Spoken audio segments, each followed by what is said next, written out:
જય શ્રી કૃષ્ણ મિત્રો, કેમ છો બધા? મજામાં? આજે આપણે બનાવશું લીલી ડુંગળી, સેવ અને ટમેટાનું શાક.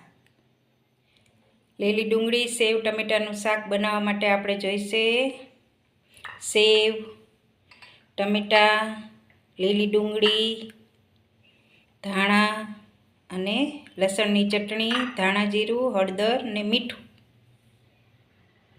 તો ચાલો આપણે ચાલુ કરીએ.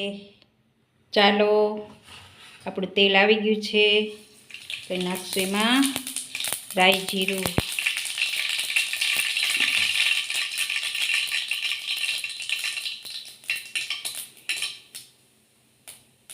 પછી નાખશું હિંગ,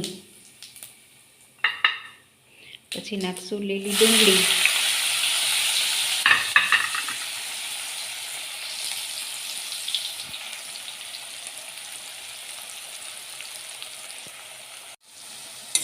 પછી એને આપણે સાતળી લઈશું.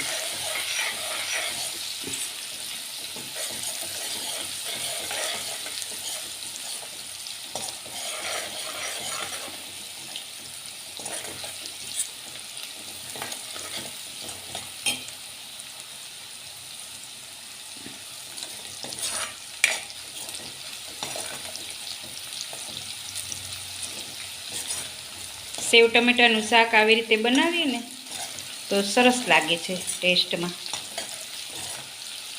અત્યારે લીલી ડુંગળી આવતી હોય એટલે લીલી ડુંગળીનો વઘાર કરીએ આપણે. લીલી ડુંગળી ન આવતી હોય ત્યારે આપણે સૂકી ડુંગળીનો આવી રીતે વઘાર કરી પછી અંદર લસણની ચટણી ને ધાણા જીરું, હળદર, મીઠું બધું નાખવાનું. સરસ લાગે છે. આ શાકમાં ગળપણ નાખ્યું હોય તો નાખવાની, નહીંતર એમને બહુ સરસ લાગે છે રોટલા સાથે, પરોઠા સાથે. સેવ ટમેટાનું શાક તો દરેક હોટલ હોય, રેસ્ટોરન્ટ હોય, ઢાબા હોય, બધા એમાં બનાવેલું જ હોય છે, પણ બધાનું જુદી જુદી રીતે હોય છે. આવી રીતે ટ્રાય કરજો જો તમને ભાવે તો. હવે ડુંગળી આપણી સતળાઈ ગઈ છે, આપણે નાખી દઈશું ટમેટાં.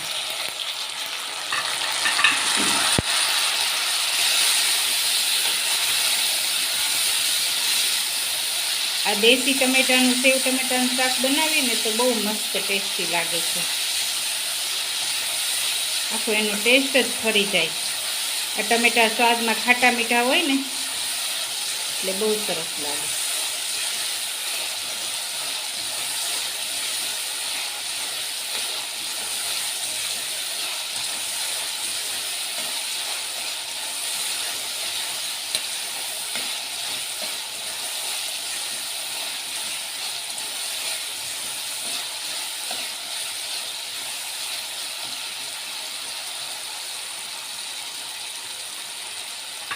પછી નાખશું બધા મસાલાની પેસ્ટ. મસાલા હંમેશા આવી રીતે પાણી નાખી અને તમે નાખો ને શાકમાં તો ક્યારેય મસાલો બળતો નથી અને એનો કલર એવો ને એવો જળવાઈ રહે છે. અને પછી એ તેલની અંદર સાતળીએ ને એટલે એનો ટેસ્ટ બહુ સરસ આવે.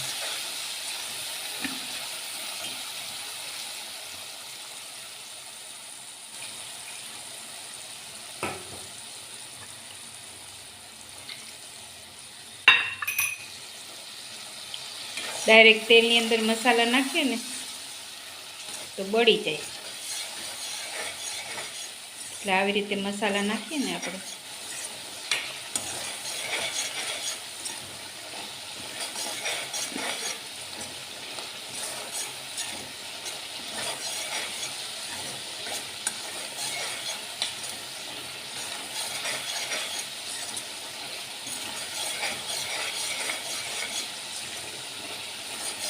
હવે આપણે ટમેટા એ એકદમ ગળી ગયા છે અને મસાલો એ સરસ પાકી ગયો છે.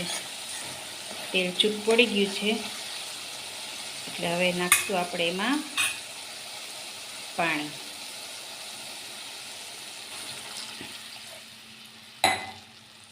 પાણી નાખી અને થોડીક વાર ઉકળવા દઈશું. ચાલો મિત્રો, હવે પાણી એકદમ ઉકળી ગયું છે તો એની અંદર નાખી દઈશું સેવ.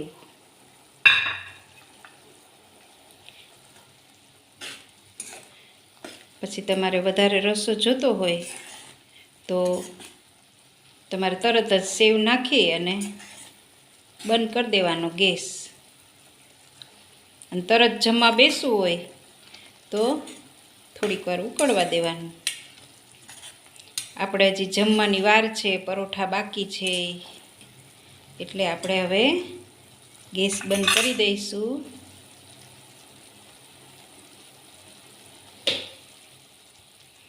અને નાખી દઈશું વાલા વાલા ધાણા. થોડીક વાર થાય ને એટલે આ સેવ ચૂસી લે પાણી, એટલે થોડુંક ઘાટો રસો થઈ જાય.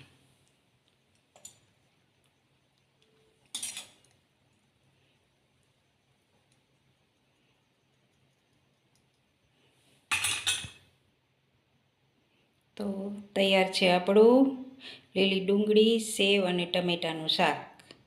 જમવા બેસશું ને ત્યાં સુધી રસો ઘાટો થઈ જશે. ચાલો મિત્રો, આપણી થાળી થઈ ગઈ છે તૈયાર. છે સેવ ટમેટાનું શાક, પરોઠા, શેકેલું મરચું, છાશ, હળદર ને ગોળ. ચાલો બધા જમવા. ચાલો શિવમભાઈ, તમારું આજ ફેવરેટ છે.